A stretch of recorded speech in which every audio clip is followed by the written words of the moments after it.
অসমত প্ৰাইভেট বিশ্ববিদ্যালয় কৰিলে এটা লিমিটেশন আছিলে যে কিমান মাটি লাগিব, কিমান এন্ডাওমেন্ট ফান্ড লাগিব। আজি আমি ইয়াৰ আগতে এখন প্ৰাইভেট বিশ্ববিদ্যালয় কৰিব বিচাৰিলে গাঁও অঞ্চলত 60 বিঘা মাটিৰ প্ৰয়োজন আছিলে। কেবিনেটে আজি তাক 35 বিঘালৈ কমাই লৈ আহে যাতে বেছিকৈ বেছি আমাৰ ইয়াত বিশ্ববিদ্যালয় স্থাপন হ'ব পাৰে। দ্বিতীয়তে টাউন এৰিয়াত গুৱাহাটী বা যোৰহাট ডিব্ৰুগড়ত যদি কোনোবাই প্ৰাইভেট বিশ্ববিদ্যালয় কৰিব খোজে সি মাটিৰ প্ৰয়োজনীয়তা আগতে 10 বিঘা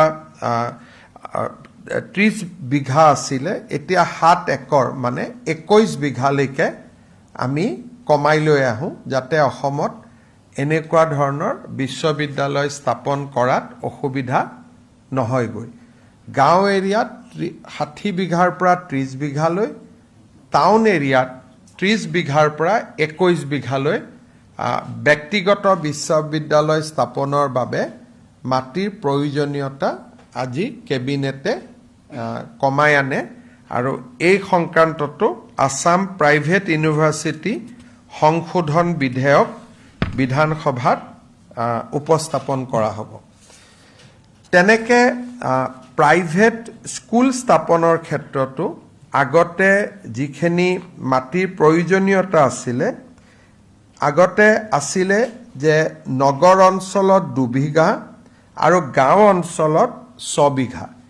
এতিয়া আমি LP আৰু সেকেন্ডাৰী বিদ্যালয় স্থাপনৰ বাবে আৰবান এৰিয়াত আমি 2 বিঘাৰ জেগাত 1 বিঘালৈকে কমাই আনো।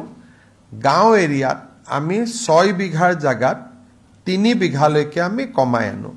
কিন্তু ইয়াত কেইটামান কণ্ডিশ্যন থাকিব যে বাউণ্ডৰী ৱাল লাগিবই, লেডিজ টয়লেট বা গাৰ্লছৰ বাবে টয়লেট লাগিবই, ড্ৰিংকিং ৱাটাৰৰ ফেচিলিটি লাগিবই আৰু স্কুলখনত ডিজাষ্টাৰ মিটিগেশ্যন, ডিজেবল ফ্ৰেণ্ডলি, দিব্যাংগসকলে যাতে স্কুলখন ব্যৱহাৰ কৰিব পাৰে তাৰ কাৰণে ফেচিলিটি আৰু ডিজাষ্টাৰ প্ৰুফ হ'ব লাগিব। আমি যদিও মাটিৰ ৰিকুৱাৰমেণ্টটো কমাই আনিছোঁ কিন্তু ছেফটি মেজাৰ আমি বেছি দিছোঁ যাতে বাউণ্ডৰী ৱালৰ পৰা আদি কৰি গাৰ্লছ টয়লেটৰ পৰা গোটেইখিনি ব্যৱস্থা থাকিব পাৰে। প্ৰাইভেট ইউনিভাৰ্চিটি আৰু প্ৰাইভেট বিদ্যালয় এই দুইখনৰ ক্ষেত্ৰত আজি আমাৰ মাটিৰ যিটো প্ৰয়োজনীয়তা আছিল আগতকৈ আমি কমাই লৈ আহিছোঁ আৰু এইখনো বিধেয়ক সদনত উপস্থাপন কৰা হ'ব।